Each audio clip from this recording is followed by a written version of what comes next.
hari ini ku bersyukur merasakan kasih setiamu. Shalom saudara, selamat pagi. Kita ketemu kembali pagi ini dalam Morning Devotion. Selamat pagi saudara-saudara, apa kabar? Pada pagi hari ini pembacaan kita terambil dari Injil Matius, pasalnya yang kelima, ayatnya yang ke-17 sampai ayatnya yang ke-20. Demikianlah firman Tuhan. Janganlah kamu menyangka bahwa aku datang untuk meniadakan hukum Taurat atau kitab para nabi. Aku datang bukan untuk meniadakannya, melainkan untuk menggenapinya. Karena aku berkata kepadamu, sesungguhnya selama belum lenyap langit dan bumi ini, satu iota atau satu titik pun tidak akan ditiadakan dari hukum Taurat sebelum semuanya terjadi. Karena itu siapa yang meniadakan salah satu perintah hukum Taurat sekalipun yang paling kecil dan mengajarkannya demikian kepada orang lain, ia akan menduduki tempat yang paling rendah di dalam kerajaan sorga. Tapi siapa yang melakukan dan mengajarkan segala perintah-perintah hukum Taurat, ia akan menduduki tempat yang tinggi di dalam kerajaan sorga. Maka aku berkata kepadamu, jika hidup keagamaanmu tidak lebih benar daripada hidup keagamaan ahli-ahli Taurat dan orang-orang Farisi, sesungguhnya kamu tidak akan masuk ke dalam kerajaan sorga.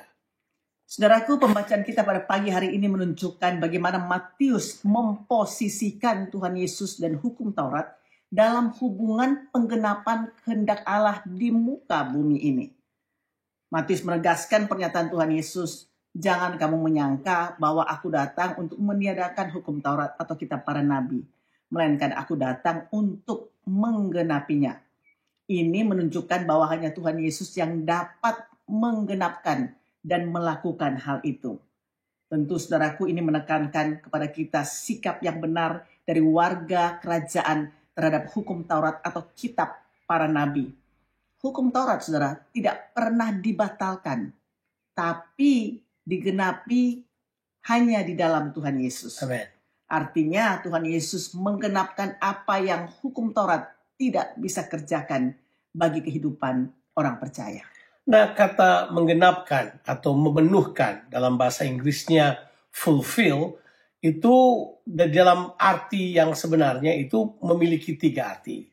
Dan inilah yang Yesus coba katakan buat kita. Yang pertama, kalau dikatakan dia datang untuk menggenapkan hukum Taurat, yang pertama punya pengertian bahwa dia datang untuk menerangi dan menjelaskan kepada umat Tuhan bahwa inilah hukum Taurat yang benar. Tuntutan-tuntutan dari Tuhan, sehingga mereka dapat ketahui, mempelajarinya, dan melakukannya dalam kehidupan mereka. Ini tentu agak berbeda dengan apa yang diajarkan oleh ahli-ahli Taurat dan pengajar-pengajar Farisi yang kadang-kadang mengajarkan hanya aturan-aturan manusia yang ditambahkan dari kitab Taurat yang sebenarnya.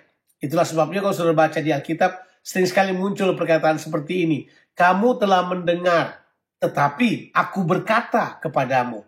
Jadi Yesus seperti mengatakan ini yang benar yang dia sampaikan.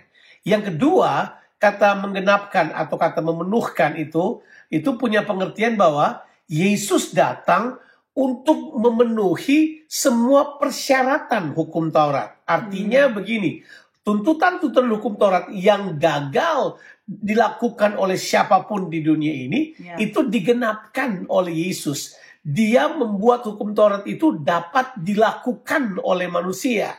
Karena memang benar Alkitab berkata, di dalam kitab Galatia pasal 4 ayatnya ke-4 dan ayatnya yang ke-5, dikatakan bahwa Yesus itu lahir dari seorang perempuan, dia kemudian takluk kepada hukum Taurat, supaya dia dapat menebus orang yang hidup di bawah hukum Taurat. Itulah sebabnya dia datang untuk menggenapkannya. Ya. Yang ketiga adalah, dia datang untuk menggenapi hukum Taurat punya pengertian bahwa dialah penggenapan. Dialah penggenapan nubuatan-nubuatan dan janji-janji tentang datangnya Mesias yang tertulis dalam hukum Taurat dan kitab para nabi. Semua janji tentang Mesias itu ada di dalam Yesus. Dialah yang dinantikan oleh bangsa Israel pada waktu itu. Ya, saudaraku, Tuhan Yesus juga secara tegas menyatakan bahwa konsekuensi ya ada tentunya kalau kita salah bersikap terhadap hukum Taurat. Itulah sebabnya Tuhan Yesus berkata dalam Matius pasal yang kelima ayat yang ke-20, maka aku berkata kepadamu, jika hidup keagamaanmu tidak lebih benar daripada hidup keagamaan ahli Taurat dan orang-orang Farisi, sebenarnya kamu tidak akan masuk ke dalam kerajaan sorga. Jadi statement ini bukan menyatakan bahwa Yesus meminta kita hidup secara agamawi, karena sebenarnya kata agama, saudaraku, di situ bahasa aslinya adalah dikayusune. Apa artinya kata dikayusune ini? Yang artinya adalah kebenaran itu adalah kebenaran dalam mematuhi perintah-perintah Tuhan. Jadi kita tentunya dapat untuk kita bisa memenuhi persyaratan itu adalah hanya Tuhan Yesus Kristus sendiri. Dan kita sebagai orang percaya, saudara, tahu persis bahwa hanya dalam Yesuslah kita dapat memenuhi standar itu. Standar yang seperti tadi suami saya katakan, yang gagal dipenuhi oleh orang-orang Farisi juga dan juga ahli-ahli Taurat. Nah saudara, kalau dalam posisi seperti ini kita kemudian mengetahui bahwa Yesus berkata bahwa satu iota pun tidak akan lenyap dari hukum Taurat, tidak akan dihilangkan, tidak akan. Karena semuanya itu harus terlaksana seperti apa yang dikatakan oleh firman Tuhan. Ini menunjukkan bahwa Yesus sebenarnya berkata bahwa perjanjian lama pun adalah inspirasi dari Tuhan untuk kita. Itu adalah firman Tuhan untuk kita. Jadi Alkitab perjanjian lama dan perjanjian baru secara menyeluruh adalah firman Tuhan yang harus kita pegang, yang harus menjadi patokan dan panutan dalam kehidupan kita untuk kita hidupi dan kita kerjakan. Luar biasanya bahwa firman Tuhan itu sendiri adalah dinyatakan di dalam Yesus Kristus.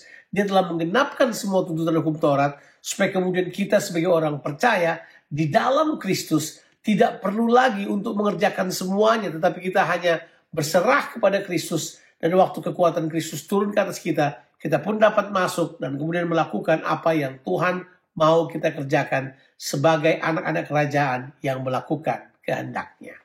Saudaraku, haleluya, kita ada dalam Tuhan Yesus. Amin. Sehingga kita tidak perlu lagi hidup di bawah hukum Taurat. Tuhan Yesus Kristus telah menggenapinya. Anugerahnya yang luar biasa sudah tersedia bagi saudara dan saya. Have a blessed day. Tuhan Yesus memberkati saudara sekalian. Amin.